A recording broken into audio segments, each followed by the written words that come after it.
दोस्तों, आप सभी के इस खूबसूरत कहानी के 8वें भाग में बहुत बहुत स्वागत है। चलिए कहानी स्टार्ट करती हूँ। जिन लोगों ने इस कहानी के 7वें भाग को अभी तक नहीं पढ़ा है तो लिंक कमेंट बॉक्स में पिन कर दिया, आप लोग प्लीज़ देख लेना। अगले दिन सुबह सुबह सब लोग निकलने को तैयार थे। ऐसे केसी कभी जल्दी उठती नहीं थी, पर वो भी आज जल्दी उठ कर तैयार हो गई थी। एक 8 सीटर कार में वो सब लोग बैठ चुके थे। विशेष ने कार चलाने का जिम्मा लिया था, इसीलिए नवधा उसकी बाजू में बैठ गई थी और बीच की सीट पे गिरिजा, आराध्या और विशेष।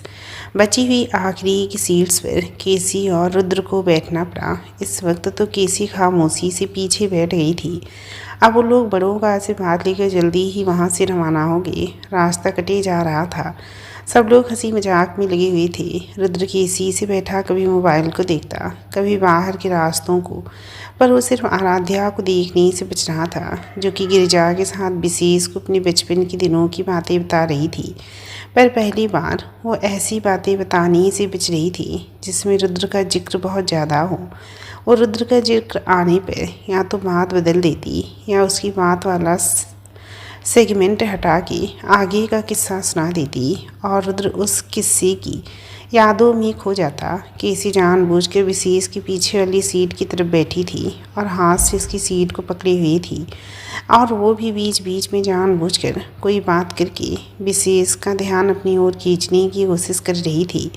रुद्र ने जब देखा केसी अब उन लोगों में मिलने की कोशिश कर रही है तो उसके चेहरे पर एक संतोष छलका। उसे लगा शायद वो इतने दिन घर में बैठने और इन सब बुरी यादों के कारण ऐसी बन गई थी। शायद इस तरह साथ घूमने से उसमें थोड़ा बदलाव आ जाए, और उसने अपने मन को एक झूठ के साथ समझा दिया। इस बार शिवांश की छेड़खानी का टारगेट ज़्यादा विशेष और आराध्या थे। वो उनके फ्यूचर के बारे में हद से ज़्यादा कमेंट कर रहा था, जिसे सुनकर सबसे ज़्यादा फर्क रुद्र को पड़ रहा था। खैर, ढाबे तक पहुँचते पहुँचते केसी ने ऐसा जताया जैसे उसका जी घबरा रहा हो। क्या वो आगे बैठ सकती है? उसने जानबूझकर आराध्या से ही कहा, क्योंकि वो बिना किसी आर्गुमेंट के जल्दी मानने वालों में से थी, और पहली बार इस बात के लिए किसी ने भी ऑब्जेक्शन नहीं उठाया, क्योंकि ऐसे में आराध्या को रुद्र के साथ बैठने को मिलता था। विशेष कुछ कहता उससे पहले शिवांश ने विशेष को इशारा किया और विशेष चुपचाप कॉर्नर पर खसक कर बैठ गया। आराध्या पीछे नहीं बैठना चाहती थी, पर न जाने क्यों चुपचाप पीछे की तरफ बैठ गई थी। गिरिजा बीच में बैठी हुई थी। एक तरफ का गेट खुला होने के कारण केसी को लगा ऐसे ही तो उसे गिरिजा के पास बैठना पड़ेगा, तो वो जानबूझकर अनजान बनते हुए दूसरी तरफ से गेट खोलकर विशेष की उधर सरकने का इशारा किया। गिरिजा ने अपने सिर में सिल डाली। शिवांश का प्लान सक्सेस हो रहा था, इस कारण उसने गिरिजा को सरकने का इशारा किया। गिरिजा खिड़की के पास में थी, विशेष बीच में, एक साइड में केसी बैठ गई थी। अब आराध्या के पास बातें करने वाला कोई नहीं बचा।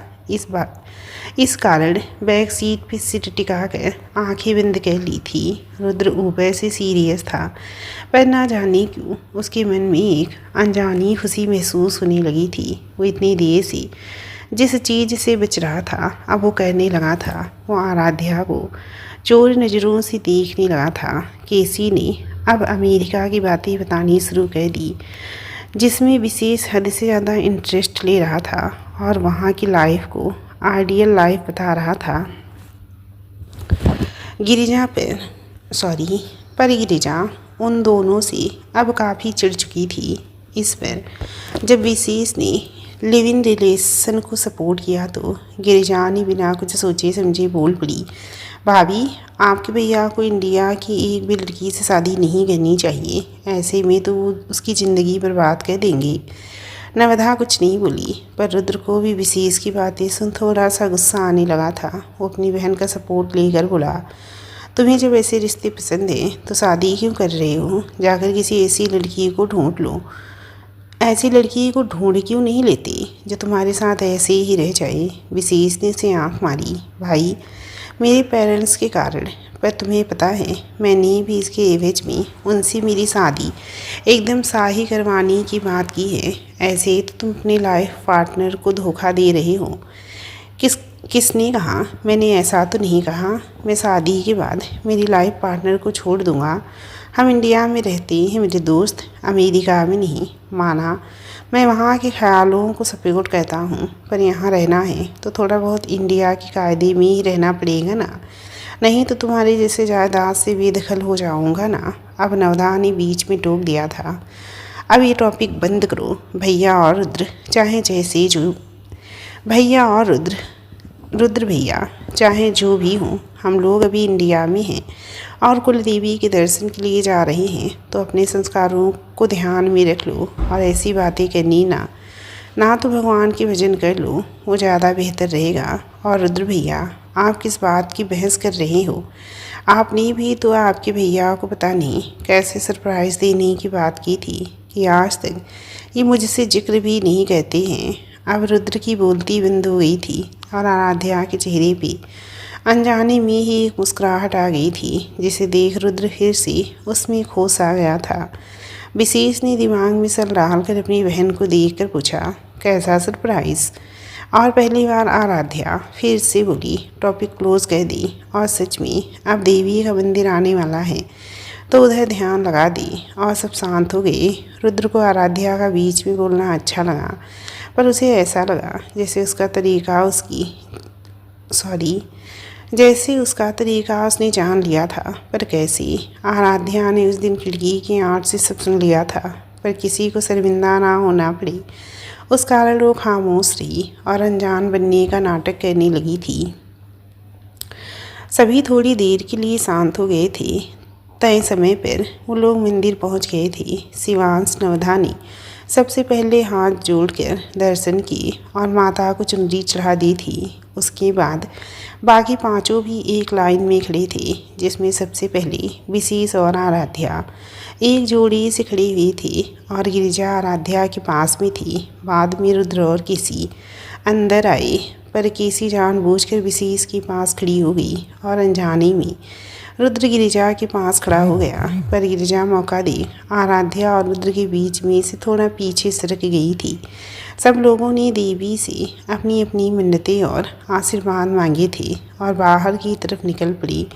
वहाँ एक फ़कीर जैसा आदमी अभी अभी आके बैठा था, पर जैसे ही उसने उन लोगों को देखा, देखते ही आसमां की तरफ देख कर गूंजता हुआ सा बोल पड़ा, बहुत बड़ा खतरा आने वाला है तुम सब पर। सब मुसीबत में फंसोगी, किसी न किसी की जान पर भी बनाएगी, देवी प्रकोप बरसाएंगी।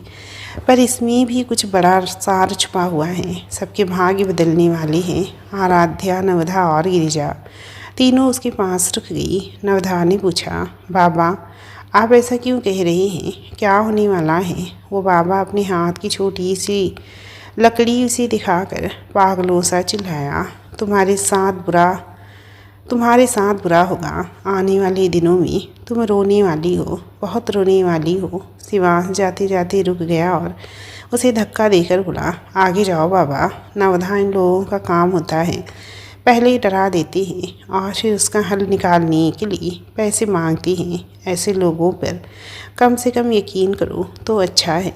हम यहाँ देवी का आशीर्वाद लेने आए हैं, तो वो हम पर ही प्रकोप बरसाएंगी। बहुत अच्छा खासा लूट मचा देते हैं ये लोग। तुम चलो। फ़कीर पागलों से आगे बढ़ने लगा, पर साथ ही साथ बड़बड़ाए जा रहा था, वो भगवान है, उसके रहते कुछ भी हो सकता है। खुद भगवान भुगतता है तो हम आदमियों की बिसात ही क्या। सबको ज़िंदगी में एक न एक बार प्रलय आती ही है। किसी को छोटा सा झटका देकर जाता है, किसी की पूरी लुटिया डुबा के जाता है, तो किसी को नई शुरुआत करने का अवसर भी दे देता है। और वो हंसता हुआ आगे बढ़ गया।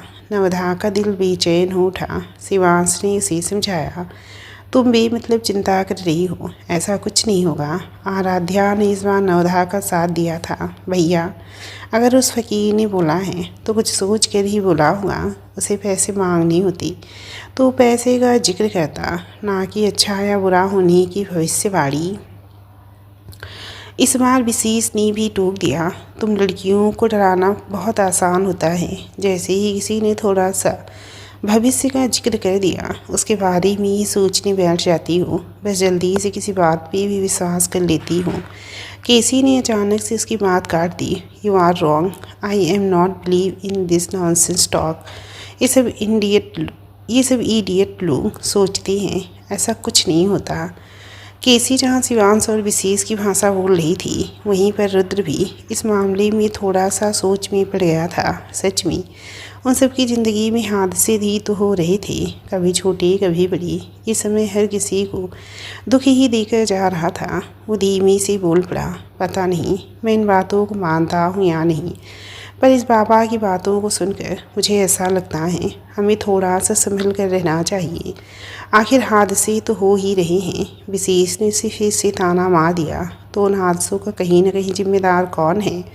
ये बाबा के कहने से तुम सबको डराने बैठ जाओगी क्या? रुद्र ने उसे गुस्से से देखा और आगे बढ़ गया। आराध्या को भी रुद्र की बात सही लगी थी। वो तुरंत रुद्र के पीछे दौड़ पड़ी। शिवांश नवधा को लेकर आगे बढ़ गया था। गिरिजा भी उनके पीछे चल दी, क्योंकि वो बचे हुए दोनों के साथ रहना नहीं चाहती थी। केसी को जैसे मौका मिल गया था, विशेष गिरिजा और नवधा वाली दिशा में जा ही रहा था। तभी केसी ने उसका हाथ पकड़ा और बोल पड़ी, इतने लोगों में तुम सच में कितनी इंटेलिजेंट और ओपन माइंडेड हो, मुझे समझ नहीं आ रहा। तुम अरेंज मैरिज क्यों कर रहे हो? विशेष ने उसके हाथ की तरफ देख कर कहा, कुछ सीक्रेट ही रहे तो अच्छा है। उसने हाथ झटकने की कोशिश की। Oh sorry. वो गलती से हाथ पकड़ लिया। इस बार विशेष ने ऐसे देखा जिसे कोई आसपास तो नहीं हो, और हाथ की पकड़ मजबूत कर ली और उससे कहा, चिंता मत करो, मुझे बुरा नहीं लगा। आखिर एक लड़का और लड़की हाथ पकड़ी तो बुरा क्या है? After all we are friends. केसी को लगने लगा था वो भी उससे इम्प्रेस हो रहा है, तो वो उसके थोड़ा करीब आकर बोल पड़ी, यू नो तुम शायद मुझे सिर्फ फ्रेंड समझते हो, बट मैं तुम्हारे थॉट सुनकर तुम्हें एक बेस्ट फ्रेंड से भी ज़्यादा वैल्यू देने लगी हूँ। पता नहीं, मुझे ऐसा लगता है काश मेरी तुमसे फ्रेंडशिप बहुत पहले हो जाती। विशेष भी उसकी और करीब आ गया। तो अभी से ही एक मौका मिला है तुम्हें मुझसे फ्रेंडशिप बढ़ाने का, साबित कर दो तुम मेरी सबसे अच्छी फ्रेंड हो। अगर साबित कर दूँ तो नहीं कर पाओगी, अगर कर दिया तो मैं शादी चाहे आराध्या से कर लूँ, पर तुमसे स्पेशल फ्रेंडशिप कभी नहीं तोड़ूंगा। पर मुझे पता है रुद्र जैसा इंसान हमारी इस स्पेशल फ्रेंडशिप को गलत समझेगा और तुम्हें आगे बढ़ने ही नहीं देगा। तुम्हें बुरा लगे तो लगे, पर यू नो वो एकदम गांव में रहने लायक ही है। उसमें कुछ दिमाग नहीं है। वो ना तो तुम्हारे साथ रह सकता है, ना ही आराध्या के साथ। पता नहीं ऐसा इंसान कैसे चूज कर लिया तुमने भी तो आराध्या जैसी लड़की चूज की, जबकि तुम उससे ज़्यादा बेटर और मॉडर्न गर्ल डिजर्व करते थे। वो अब उसके हाथ की पकड़ और मजबूत करते हुए बोला, सी मैं रुद्र की तरह बेवकूफ़ नहीं हूँ जो इमोशंस में आकर कैसे भी फैसले ले लूँ। मैंने मेरे सब कदम सोचे समझे हुए हैं, और वो वक्त आने से पहले मैं ये सब किसी को नहीं बता सकता। अब वो भी उसके हाथ पे अपना दूसरा हाथ रख कर बोली, क्यों मुझ पर इतना भी ट्रस्ट नहीं? वो हंस पड़ा और अपना चेहरा उसके एकदम पास लाते हुए बोला, मैंने कहा ना, पहले साबित करके बताओ कि मैं तुम पर हर बात के लिए ट्रस्ट कर सकूं। अब किसी को लगने लगा था कि विशेष उसके लिए कुछ अलग इरादे तो रख रहा है। वैसे आज रात को हम होटल में रुकने ही वाले हैं, जब तक वेट कर लो, बाद में तुम्हें प्रूफ मिल जाएगा कि मैं तुम्हारे लिए क्या क्या कर सकती हूँ। तभी गिरिजा वहाँ आ गई थी। दोनों को इतने पास में एक दूसरे का हाथ पकड़े दे उसके सिर में सल पड़ गए। वो दोनों घबरा सी गई और गिरिजा को सामने दे दोनों ने अपने हाथ झटके से छोड़ दिए। विशेष ने कहा, वो इसके हाथ पे कोई कीड़ा काट गया था, देखो कितना सूज गया है। वैसे कुछ काम था आपको? गिरिजा ने उन दोनों को अनदेखा करते हुए चिढ़ते हुए कहा, शिवांश भैया बुला रहे हैं आपको। और वो वहाँ से जिस स्पीड से आई थी वैसे ही चली गई। दोनों ने एक दूसरे को देख राहत की सांस ली और वहाँ से चल दी। शिवांश ने गिरिजा से पूछा, रुद्र और आराध्या नहीं आए? गिरिजा ने कहा, मैंने मंदिर के आसपास सब जगह देख लिया है, वो लोग वहाँ नहीं हैं। आप रुद्र भैया को कॉल करके पूछ लो वो किधर हैं।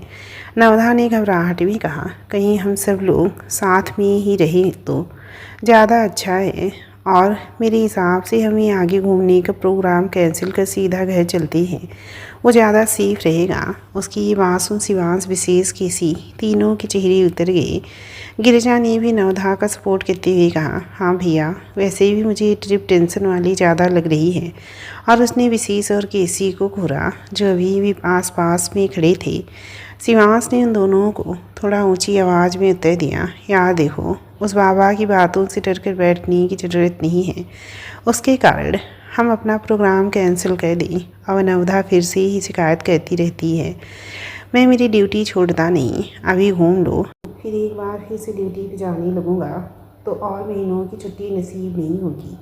और मान भी लिया वो आदमी सही है, हालांकि नहीं है, पर उसने ऐसा तो नहीं कहा कि आज ही हादसा हुआ।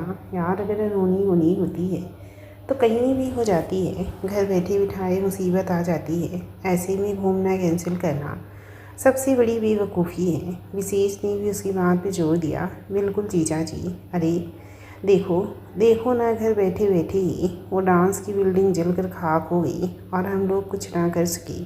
शिवांश का मुंह उतर गया था। घर बैठे बैठे ही आराध्या और रुद्र की ज़िंदगी बदल गई, पर कोई कुछ कर सका। अगर कुछ होना लिखा है तो वो कहीं भी होकर रहेगा। इसमें ये ट्रिप कैंसिल कर देना मुझे भी गलत लगता है। इस ट्रिप के बहाने ही सही हम सब लोग एक दूसरे के साथ क्वालिटी टाइम स्पेंड कर सकते हैं। इस पर गिरिजा ने उसे चिढ़कर कहा, आप इस ट्रिप में कौन सा आराध्या के साथ टाइम स्पेंड कर रहे हैं? वो तो इधर आपके पास है ही नहीं। विशेष कुछ कहता तभी किसी बीच में ही बोल दी, वो खुद रुद्र के पीछे भागी, नहीं तो अभी तक तो हम सब साथ थे। पता नहीं रुद्र और आराध्या आखिर चाहते क्या है। शिवांश मुस्कुरा दिया, पर उसके दिल में एक टीस अभी भी चुप रही थी। उसने तय कर लिया था वो सही मौका देख खुद नवधा को सब बता देगा। और क्यों किया वो भी, नहीं तो कहीं वो उल्टे तरीके से सच जानकर उसको कसूरवार ना समझने लगी। वो गला साफ करके बोला, अब ये बहस ख़त्म करो। हम पहले आसपास में कोई अच्छा होटल देखकर खाना खा लेते हैं, फिर आगे का प्लान बना लेते हैं। मैं रुद्र को कॉल करके बुला लेता हूँ। रुद्र अमेरिका जाने से पहले यहाँ साल में 2-3 बार आ जाता था। उसकी यादों में ये जगह बसी हुई सी थी। गांव की मिट्टी के बीच में फैला हुआ गांव उसे अलग ही एहसास करवाता था। वो मंदिर से पैदल चलता हुआ थोड़ी दूरी पे आ गया था और आराध्या उसके पीछे वहीं पर आ गई। दोनों के बीच एक खामोशी सी पसरी हुई थी। थोड़ी देर बाद वो दोनों एक पत्थर की चट्टान पर बैठे हुए थे। आमतौर पर यहाँ गर्मियों में सूखा रहता था, पर बारिश के दिनों में यहाँ अलग सी रंगत रहती थी। वो इस ठंडे मौसम में बैठा बैठा आसपास की सुंदरता को देख के खुद को शांत करने की कोशिश कर रहा था। आराध्या ने धीरे से बोल गए, ये खामोशी तोड़ी, तुम्हें क्या लगता है वो बाबा सही कह रहा था? रुद्र ने गहरी सांस लेकर कहा, मुझे नहीं मालूम लोग क्या कहते हैं। लोगों की ऐसी बातें विश्वास करने लायक नहीं लगती, क्योंकि आज आधी से ज़्यादा दुनिया ढोंगियों से भरी है। पर इन सब लोगों की भीड़ में कुछ लोग ऐसे भी हैं जो हकीकत में इन ग्रह नक्षत्रों के खेल को समझते हैं, जो बिना किसी स्वार्थ के बस अपनी धुन में भविष्य को बता देते हैं। और मुझे लगता है ऐसे लोगों को सब लोग पागल समझते हैं। बस एक अंदेशा है वो शायद सच कह रहा हो। वैसे भी अभी कुछ अच्छा नहीं चल रहा है ना रुद्र? तुम विशेष की बातों से चिढ़ क्यों गई, जबकि ये हालात आज तुम्हारी ही बनाई हुई हैं? तुम भी ऐसा ही सोचती हो आराध्या? एक बार वो मुड़कर आराध्या की तरफ देखने लगा था। इसमें झूठ क्या है? एक बात पूछो रुद्र, क्या तुम सच में कश्मीरा के साथ अच्छे से अपनी ज़िंदगी बिताने को तैयार हो? क्या तुम सच में उससे प्यार करते हो? ये सवाल मैं भी पूछ सकता हूँ। क्या तुम विशेष के साथ अच्छे से आगे बढ़ने को तैयार हो? तुम्हें कोई शक है? मैं मानता हूँ वो तुम्हारा अच्छा दोस्त है, पर मुझे उसकी आंखों में या तुम्हारी आंखों में उसके लिए कोई ऐसी बात नज़र नहीं आती जिससे लगे कि तुम उसके साथ ज़िंदगी बिताना चाहती हो। तभी तो आज तुम उसके साथ ना रुक कर मेरे पास आ गई हो। रुद्र, तुमने शायद हर रिश्ते को तोड़ दिया है, पर विशेष की जैसी तुम भी मेरी अच्छी दोस्त हो, वो भी बचपन से। मुझे तुम्हारी बात सही लगी, इसीलिए तुमसे उस बारे में बात करने आ गई। वहाँ शिवांश भैया इस बात को आगे बढ़ने ही नहीं देते थे। रुद्र अब हल्की से मुस्कुरा दिया और कुछ पल खामोश रहने के बाद फिर से बोला, तुम मेरे सवालों के जवाब देने से बहुत जल्दी पलट जाती हो। तुम भी तो यही कर रहे हो। रुद्र अब कुछ नहीं बोल पाया। एक और सवाल पूछूं क्या? सच में तुम्हें लगता है तुम कश्मीरा के साथ इन्वॉल्व हुए थे? इस बार रुद्र उसकी तरफ देखने लग गया था और वो थोड़ा सा मायूस सा हो गया था। तभी उसके फ़ोन पे शिवांश का फ़ोन आ गया था। दोनों ने अपनी नज़रें फेर ली थी। शिवांश को थोड़ी देर में आने का कहे उसने फ़ोन काट दिया। आराध्या वापस लौटने के लिए यहाँ से उठ चुकी थी। रुद्र उसके पीछे चुपचाप चलने लगा था। आराध्या ने रुद्र को जब ऐसे मायूस देखा तो उसने माहौल को हल्का करने के लिए फिर से बात बदल ली थी। वैसे अब हम सबको अलर्ट तो रहना चाहिए। काश मैं एक बार फिर उस बाबा से मिल पाती, साधु हमें हमारे भविष्य के बारे में अच्छे से बता देता। रुद्र ने एक बार फिर उसे देखा और थोड़ी देर बाद उसने मुस्कुराकर सिर हिला दिया और उसने भी बात बदली। वैसे उस दिन घर में लाइट का बिना कारण जाना और फिर एकेडमी का जल जाना, अनहोनियाँ तो शुरू हो चुकी हैं ना। मैं कहना नहीं चाहता, पर शायद तुम सब सही हो। कहीं ना कहीं वजह मैं ही हूँ। केसी यहाँ आकर बहुत बदल सी गई है। आराध्या ने गहरी सांस ली और उसके चेहरे पर उदासी सी छा गई थी। सब लोग फिर से एक साथ रवाना हो चुके थे। उन लोगों ने आगे जैसलमेर में घूमने का प्रोग्राम बनाया था, इस कारण वहाँ से निकल पड़ी थी। इस बार रुद्र ने गाड़ी की कमान हाथ में ले ली थी, जिस कारण मजबूरी में केसी को आगे बैठना पड़ा, क्योंकि अब वो बहाना नहीं बना सकती थी। बीच में विशेष आराध्या और गिरिजा बैठ गए थे और पीछे शिवांश और नवधा थोड़ी चिंता में बैठी हुई थी। 2-3 घंटे बीत गए और अब उनका मुकाम आ ही गया था।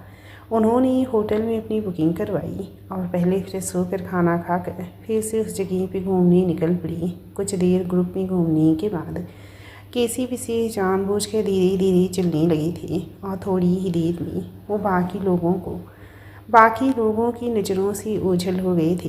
गिरिजा को फिर से शक हुआ, पर वो अपने दिल की बात इन लोगों से नहीं कह पाई, क्योंकि कहीं न कहीं वो रुद्र और आराध्या को आज भी साथ देखना चाहती थी। बस इसी कारण उसने आराध्या से धीरे से कहा, कम से कम अपना नहीं तो भैया भाभी का सोच लो। इतना मुश्किल से घूमने को मिला है उन लोगों को। हम उन दोनों को अकेले छोड़ के किले की दूसरी तरफ चली। आराध्या उन दोनों को देख मुस्कुराई और रुद्र की बाँह पकड़ कर रोक लिया। रुद्र ने जब उसे हाथ पकड़े देखा तो वो एक बार फिर उसमें होश आ गया था। नवधा और शिवांश आगे बढ़ गए थे। गिरिजा ने टोका, अब इस तरह देखने से क्या फ़ायदा भैया, आप मौका गंवा चुके हैं। ये सुन आराध्या ने रुद्र की बाँह छोड़ दी। रुद्र ने भी अपना ध्यान उधर से हटा लिया और बात बदलते हुए पूछा, क्या हुआ, मुझे रोका क्यों? इस पर गिरिजा ने थोड़ा टेढ़ा जवाब दिया, क्या है, आप चारों तो अपने पार्टनर के साथ घूम नहीं रहे हैं। कम से कम वो दो सच्चे पार्टनर बने हुए हैं। उन लोगों को तो अकेले घूमने दो। बाकी तो आप लोगों का प्यार कितना सच्चा है सब दिख रहा है। आपको कुछ फ़र्क ही नहीं पड़ता कि केसी आपके साथ है या नहीं। अब पहली बार रुद्र का ध्यान इस ओर गया कि केसी इसके साथ नहीं है। वो सोच में पड़ गया था उसे क्यों फ़र्क नहीं पड़ रहा है कि केसी उसके साथ नहीं है, पर गिरिजा के सामने खुद को गलत नहीं साबित होने देना चाहता था। इसीलिए कहा, मैं उसको रोक कर खुद को ज़्यादा ऊंचा साबित नहीं करना चाहता। आखिर उसे भी अपनी मर्जी से जीने का हक है। गिरिजा बस जोर की आवाज़ कर नकली हंसी हंसती और बोल पड़ी, सबको दिखता है भैया, आपको उसकी कितनी केयर है या उसे आपकी कितनी। आराध्या चुपचाप उनकी बात सुन रही थी, पर वो बीच में कुछ बोली नहीं। गिरिजा ने उन दोनों को फिर से एक साथ देखा और कहा, सच में आप दोनों बहुत परफेक्ट लगते हैं एक दूसरे के साथ, पर न जाने क्यों दोनों ने ही ऐसे लोगों को चुना है जो आप दोनों से बिल्कुल मैच नहीं करती। गिरिजा अब बस कर, आराध्या ने इसे झिड़का और आगे बढ़ गई। रुद्र खामोशी से उसे देखता रहा। वो एकदम बूढ़े आदमी के भेष में किले के ऐसे कॉर्नर पर खड़ा था जहाँ से उसे रुद्र और आराध्या भी नजर आ रहे थे, और विशेष और केसी भी, जो जानबूझकर एक दूसरे का हाथ पकड़कर घूम रहे थे। दोनों को भुगतना पड़ेगा, एक को धोखा देने के लिए और एक को मेरी ज़िंदगी में ना आने के लिए। और उसने अपने रिवॉल्वर को कुर्ते के अंदर से ही कसकर पकड़ लिया था और अब बस सही शिकार करने के लिए आगे के मौके की तलाश करने लगा था। शिवांश नवधा के साथ किले में एक जगह शांति से बैठ गया था। उसको मालूम था नवधा ने जब से उस बाबा की बातों को सुना था तब से परेशान सी थी। वो अब भी उसे वापस घर चलने को कह रही थी। अब मेरी बात मान नहीं रहे हैं, आप मेरी बात मान नहीं रहे हैं। हम लोग यहाँ ही किसी मुसीबत में फंसने वाले हैं, मुझे पक्का यकीन है। और उस बाबा की बातें झूठी नहीं है, आप ही देख रहे हैं। कोई सा भी निमित्त बना हो, पर केसी और रुद्र भैया के आने के बाद से ही हादसे हो रहे हैं। परिवार की कमाई हुई पैसों की इज्जत पर दाग लग गया, परिवार की शांति टूट गई है। कुल मिलाकर एक खुशहाल और प्रतिष्ठित परिवार दुखी होने पर मजबूर हो गया है। शिवांश ने उसे समझाया, अरे उस बाबा की बातों को कितनी गंभीरता से ले रही हो तुम, कोई हादसा नहीं होगा। और वैसे भी इस बाबा की बात को सच मानो तो उसने ये भी कहा था अंत में सब कुछ बहुत अच्छा होगा, तो उस बात को पॉजिटिव भी तो ले सकती हो, पर किस कीमत पर। शिवांश, आप कह रहे हैं अच्छा होगा, पर उससे पहले कितनी दुख उठानी रहेंगी वो मालूम है। आप खुद देखो, आराध्या जो माँ बाबा की कितनी करीब थी वो हमसे दूर हो गई, और उस कारण पूरा परिवार कितना दुखी हो गया है। आराध्या भी जानी अनजानी इस परिवार से जुड़ी थी। उसे भी रुद्र से शादी टूटने का, विजय से शादी तय होने का दुख झेलना पड़ रहा है। ऊपर से घर के हादसे, अचानक से लाइट जाना, डांस एकेडमी का जलना, सब कुछ एक तरह से बाबा का कहा सब सच हो रहा है ना। शिवांश एक बार फिर निराश सा हो गया, और अब वो अपनी इस निराशा से तंग आ गया। तो उसने कुछ सोचकर धीरे से नवधा के दोनों हाथों को अपने हाथों में थाम लिया और धीमे से बोला, तुम्हें कुछ बोलूं, तुम बुरा ना मानो तो। नवधा ने उसे सवालिया निगाहों से देखा। शिवांश ने गहरी सांस ली और एक झटके में कहा, वो लाइट का मेन स्विच मैंने ही बंद करवाया था, और उस आग का जिम्मेदार भी मैं ही हूँ। नवधा ने जो सुना उसे यकीन नहीं हुआ। वो शिवांश को हैरानी से देखने लगी। शिवांश ने नजरें झुकाकर धीरे से कहा, हाँ वो आग मैंने ही लगाई थी, पर उसके पीछे का कारण। पर नवधा ने बीच में ही बोलना शुरू कर दिया, कारण शायद आपको मेरा सपना पूरा होते नहीं देखना था। शायद आपको पसंद नहीं है कि मैं बाहर निकल कर कुछ करूँ। याद है मुझे जब आप देखने आए थे तब आपने कहा था कि आपको ऐसी लड़की चाहिए जो बाहर कुछ करे या ना करे, पर आपके घर को अच्छे से संभाल ले। शायद आपको लगता है कि मैं घर से बाहर निकल गई तो आपके घर को अच्छे से नहीं संभाल पाऊँगी। अच्छा है, इस कारण आपने आग लगा दी। तभी मेरी समझ में नहीं आया कि इतना काबिल ऑफिसर और उसकी पकड़ में अभी तक असली मुजरिम क्यों नहीं आया। शिवांश, सच बोलूँ मुझे आपसे ऐसी उम्मीद कभी नहीं थी। और इतना कहते कहते इसकी आंखों में आंसू आ गए। शिवांश ने अपनी बात जोर देकर कहा, ऐसा नहीं है नवधा, तुम गलत समझ रही हो। असली कारण, वो चिल्ला कर बोली, यही था, और किसी कारण से आप आग लगाने जैसी हरकत कभी नहीं कहती। और वो वहाँ से उठकर चली गई थी। शिवांश ने खुद को गाली दी और आराध्या को ढूंढने लगा, क्योंकि उसे मालूम था अब वही सब सही कर सकती है। एक बाज को शिकारी जैसी नजरें अभी भी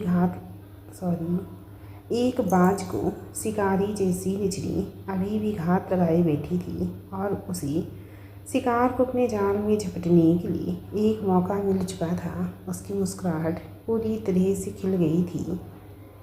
शिवांश एक बार फिर से निराश हो गया था। वो नवधा को अपनी बात ठीक से नहीं समझा पाया था। वो अब आराध्या को ढूंढ रहा था, पर उसे एक कोने में विशेष और केसी दिखाई दी। और थोड़ी देर रुक कुछ सोच कर, उन दोनों को देख कर भी अनदेखा कर, वो एक उदासी भरी मुस्कुराहट लिए आगे बढ़ गया। आराध्या, रुद्र और गिरिजा चलते चलते अब किले के सबसे कॉर्नर में आ गई थी।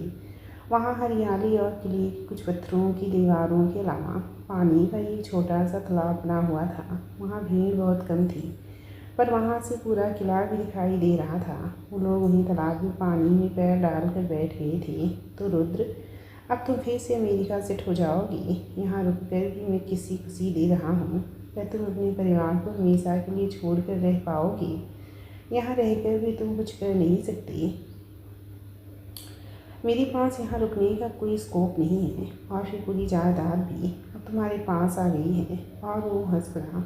आराध्या और रुद्र बातों में लगी हुई थी। गिरिजा जानबूझकर उन दोनों को बोलने का मौका ज़्यादा दे रही थी। तभी उसे किले के पास से नवधा रोते हुए जाती दिखाई दी। उसे एक पल आराध्या और रुद्र को बोलने की इच्छा हुई, पर फिर कुछ सोचकर वो अकेले ही उठकर नवधा की तरफ चली गई। रुद्र और आराध्या को इस जाने का मालूम ही नहीं पड़ा। आराध्या जायदाद की बात सुन थोड़ी देर के लिए बुरा लगा। तो तुम्हें ऐसा लगता है रुद्र, मैं तुम्हारी जायदाद छीन रही हूँ? मुझे अच्छे से मालूम है इसमें तुम्हारा कोई हाथ नहीं है, और एक तरह से ये खामियाजा है मेरी गलतियों का। मैंने जो धोखा दिया है तुम्हें, उसके आगे ये कुछ भी नहीं है। और फिर भी मुझे मालूम है ये सब तुम्हारी उस दर्द को कम नहीं कर पाएंगे जो मैंने तुम्हें दिया है। इस बार आराध्या थोड़ी सी दर्द भरी आवाज़ में बोल उठी थी। और ये दर्द तुम्हें नहीं हो रहा है क्या? एक बात मुझे सच्चे दिल से बताओ रुद्र, तुम बिना किसी तकलीफ के आगे बढ़ पाओगे? तुम्हें सच में कुछ भी परेशानी नहीं होगी? रुद्र ने गहरी सांस ली और धीरे से कहा, इस परेशानी, इस तकलीफ, इस दर्द का हकदार हूँ मैं आराध्या। मैंने तुम्हें बीच में छोड़ा आराध्या। मैंने तुम्हें हर पल तकलीफ दी, ये जानते हुए कि तुम मेरे कितनी बेसब्री से इंतज़ार कर रही हो। फिर भी मैंने केसी के साथ अपने होश खो दी। बहुत बड़ी गलती कर दी मैंने। आराध्या ने भी धीमे से पानी की लहरों को देखते हुए कहा, होश ही तो नहीं था तुम्हें, ये होश थे तुम। और जब तुम्हें खुद ही नहीं मालूम कि इस रात क्या हुआ था, तो तुम कैसे दावे के साथ कह सकते हो तुमने उसकी ज़िंदगी ख़राब कर दी? बस उसकी ज़िंदगी ख़राब हुई ये सोच तुमने यहाँ लौट कर मुझसे एक बार बात करना भी ज़रूरी नहीं समझा रुद्र। रुद्र ने उसकी तरफ देखा और थोड़ी देर चुप्पी के बाद कहा, क्या बात करता मैं आराध्या? मुझे मालूम है तुम्हारे और भैया के मन में यही शक है कि शायद वो गलती हुई ही नहीं हो। सच बोलो, मुझे नहीं मालूम उस रात क्या हुआ, पर मेरी इतनी गलती थी कि मैं मौके पे वहाँ था। हो सकता है मैंने सच में इसे शिकार बनाया हो। इस बार आराध्या ने थोड़ी तलख आवाज़ में कहा, हो तो ये भी सकता है कि वो तुम्हें अपना शिकार बना रही हो। ऐसा शिकार जो उसे ऐश की ज़िंदगी दे सकता हो, जो उसे आसानी से नहीं मिल सकता था। वो भी थोड़ी तेजी से बोला, तुम इतना दावे के साथ कैसे कह सकती हो? आराध्या ने इस बार उसका हाथ अपने हाथों में ले लिया था और उसकी आंखों में देखकर पूछा, रुद्र मुझे बस एक बात ईमानदारी से बताओ, क्या वो तुम्हें तुम्हारे रिश्ते को लेकर ईमानदार लगती है? रुद्र कुछ नहीं कह पाया, पर आराध्या को उसका जवाब देना अब ज़रूरी हो गया था। मैं बताती हूँ, इसका जवाब है नहीं, और इसका कारण भी है मेरे पास। आज उसे तुम्हारे पास रहना चाहिए था, ना कि मुझे। और वो लड़की जो अमेरिका में पढ़ रही हो या जॉब कर रही हो और जो अपने पार्टनर के साथ क्लोज आ चुकी हो, वो अगर सच में अपने इस रिश्ते को लेके डिफेंसिव होती तो अपने पार्टनर को उस लड़की के साथ तो कभी नहीं रहने देती जिसके साथ उसकी शादी तय हो चुकी है। इसे समझो रुद्र, उसने क्या फ़ैसला लिया, जबकि उसे मालूम पड़ गया था हमारी शादी पेपर्स में ऑलरेडी हो चुकी है। ये जानकर वो तुम्हें तुरंत यहाँ से ले जाने की जिद करती, पर उसने क्या किया, वो तो यहाँ रुक गई मेरी शादी देखने के लिए जो करोड़ों में होने वाली है। बस इतना ही था उसका प्यार जो इन करोड़ों की शादी के आगे झुक गया। ईमानदारी से बताना रुद्र, उस एक दिन को छोड़ दी तो क्या वो कभी तुम्हारे करीब आई है या तुम उसके करीब गए हो? मुझे इसका जवाब नहीं चाहिए, पर ये जवाब तुम खुद को देना। अगर वो सच में तुमसे प्यार करती है तो उसे विशेष के साथ घूमने की ज़रूरत क्यों पड़ गई? क्योंकि शायद अब तुम अपनी प्रॉपर्टी के हिस्सेदार भी नहीं हो। सब शांति से सोचना रुद्र, शायद तुम्हें सब थोड़ा थोड़ा समझ आ जाए अपनी इस अंधी मोहब्बत का अंजाम। सोच लो रुद्र। रुद्र गहरी सोच में पड़ गया था। आराध्या ने बिना किसी दांव पेची उसे हकीकत का आईना दिखा दिया था, जिसे वो मानना तो नहीं चाह रहा था, पर आज वो खुद भी शुरू से लेकर अंत तक की सब बातों को याद करने लग गया था। कैसी अमेरिका में उसे तभी याद करती थी जब उसे कोई फाइनेंशियल मदद चाहिए होती थी। कैसे अपने घर का रेंट ना दे पाने के कारण उसके घर में रहने लग गई थी। कैसे उसने उसको हर एक पार्टी में उसे हिस्सेदार बनाया था। उसे ये भी याद आया, क्लब में मिली केसी के साथ हुए लड़कों का झगड़ा किसी पैसे की बात पर ही हुआ था, और जब यहाँ भी उसने प्रॉपर्टी को लेने से मना कर दिया तो उसने कितना झगड़ा किया था। आराध्या ने एक बार फिर उससे कहा, मेरी ज़िंदगी में आओ या ना आओ रुद्रांश ठाकुर, पर अपनी ज़िंदगी को वक्त रहते ज़रूर संभाल लेना। और वो वहाँ से उठ खड़ी हुई। रुद्रांश ने उसे उठकर जाते हुए देखा तो एक झटके से उसका हाथ पकड़कर खींच लिया और बैलेंस न बन पाने के कारण वो तालाब में गिर गई, और साथ ही रुद्र भी। और दोनों को बचपन की एक बात भी साथ में हंसी आ गई थी। ठीक इसी तालाब में बरसों पहले जब वो छोटे छोटे थे तब गिरी थी। इस वक्त भी आराध्या ने रुद्र को किसी बात पे समझाइश दी थी, और रुद्र ने गुस्से में आकर उसे तालाब में धक्का दे दिया था, पर आराध्या ने गिरते हुए उसका हाथ पकड़ लिया था और वो दोनों ही उसमें गिर पड़ी थी। दोस्तों, इस कहानी के इस चैप्टर का एंड यहीं पे करती हूँ। अगर आप लोग इस कहानी को सुनना चाहते हैं तो लिंक कमेंट बॉक्स में पिन कर दिया है, तुरंत लिंक पर क्लिक करिए और इस कहानी को सुनिए। चलिए मिलती हूँ इस कहानी के नेक्स्ट चैप्टर के साथ, तब तक के लिए नमस्कार।